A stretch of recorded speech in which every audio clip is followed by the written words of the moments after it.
Hello viewers, এটা হচ্ছে আমাদের 2025-এর সেন্ট মার্টিন ভ্রমণের একটা ভিডিও। সেদিন আমরা খুব সকালেই নুনিয়াছড়া বিএইডব্লিউটি এর ঘাটে চলে যাই আমাদের শিপের উদ্দেশ্যে, যেই শিপে করে আমরা যাব হচ্ছে সেন্ট মার্টিন।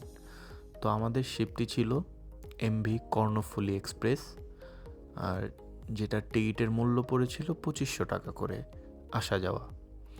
তো সময় মতোই আমাদের শিপটি কিন্তু নুনিয়াছড়া বিআইডব্লিউটি এর ঘাট থেকে ছেড়ে যায় সেন্ট মার্টিনের উদ্দেশ্যে। সমুদ্রের নীল জলরাশির সৌন্দর্য উপভোগ করতে করতে আমরা চলে যাই সেন্ট মার্টিন দ্বীপে।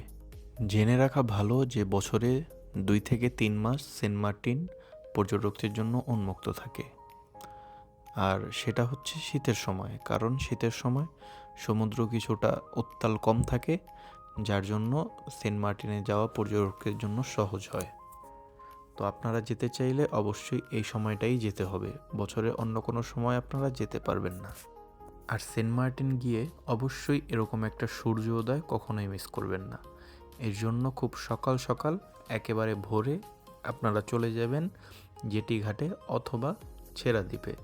আমরা অবশ্য এই ভিডিওটা ছেড়া দ্বীপ থেকেই করেছিলাম, আর সূর্যটা দেখতে খুবই সুন্দর লাগছিল।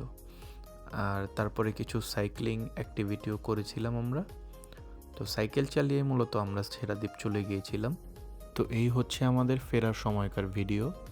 আমরা সেন্ট মার্টিন 2 রাত থেকে ছিলাম, খুবই ভালো লেগেছে, খুবই সুন্দর একটা জায়গা ছিল। তো আশা করি আপনারাও যাবেন। আমি ইনশাআল্লাহ এবছর আবার যাব এবং আপনাদের জন্য একটা সম্পূর্ণ ভিডিও তৈরি করব, যাতে আপনাদের পরবর্তীতে যেতে এই ভিডিওটা সহায়তা করে। তো শুভকামনা জানিয়ে আমি সকলের কাছ থেকে আজকে বিদায় নিচ্ছি। আল্লাহ হাফেজ।